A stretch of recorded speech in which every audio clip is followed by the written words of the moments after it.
বন্ধুরা, গ্লোব বাংলায় আপনাদের স্বাগত জানাচ্ছি। আজকে রাজ্যের চাকরি প্রার্থীদের জন্য একটি গুরুত্বপূর্ণ আপডেট নিয়ে এসেছি।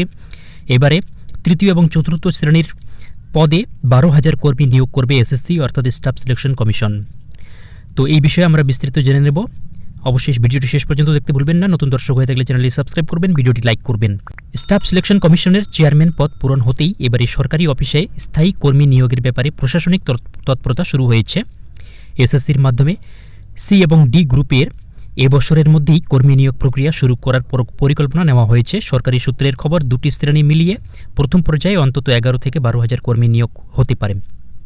এই প্রক্রিয়া শুরু করার জন্যই এসএসসির সদস্য পদগুলি পূরণ করতে হবে। বিধানসভায় সংশোধনী বিল পাশ করার পর এসএসসি আইনের একটি বিজ্ঞপ্তি জারি করা হয়েছে। তাতে সদস্য রাখতে বলা হয়েছে। চেয়ারম্যান ছাড়া সর্বাধিক 6 জন সদস্য নিয়োগ করার জন্য সরকারি পর্যায়ে উদ্যোগ নেওয়া হয়েছে।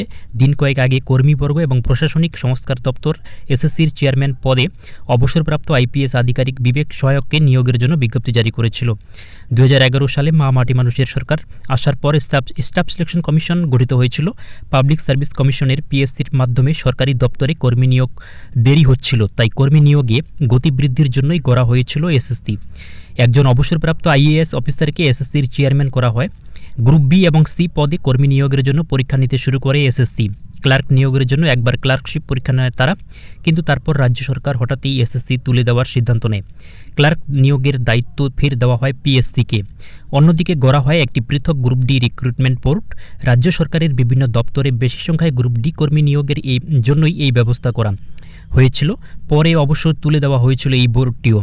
ফের এসএসসি চালু করার জন্য 2022 সালে বিধানসভায় একটি সংশোধনী বিল পাশ করায় রাজ্য সরকার। গত বছর ওই বিলের ভিত্তিতে এসএসসি আইনের বিজ্ঞপ্তি জারি করা হয়েছে।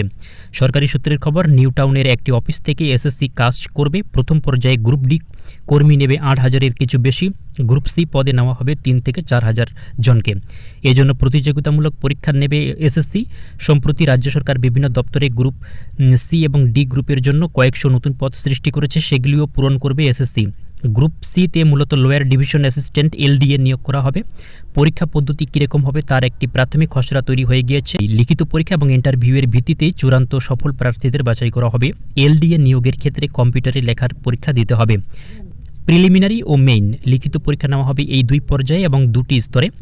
2টি পরীক্ষাই নেওয়া হবে অবশ্যই একই সঙ্গে। অবজেক্টিভ টাইপের প্রশ্ন থাকবে প্রিলিমিনারিতে। শুধুমাত্র ওই পরীক্ষায় সফল প্রার্থীদেরই মেইন পরীক্ষার উত্তরপত্র দেখা হবে, তারপর নেওয়া হবে ইন্টারভিউ। যখন নোটিফিকেশন দেবে অবশ্যই এই চ্যানেলের মাধ্যমে আপনাদেরকে জানিয়ে দেওয়া হবে কী কী যোগ্যতা লাগবে এবং কীভাবে আপনারা অ্যাপ্লাই করবেন।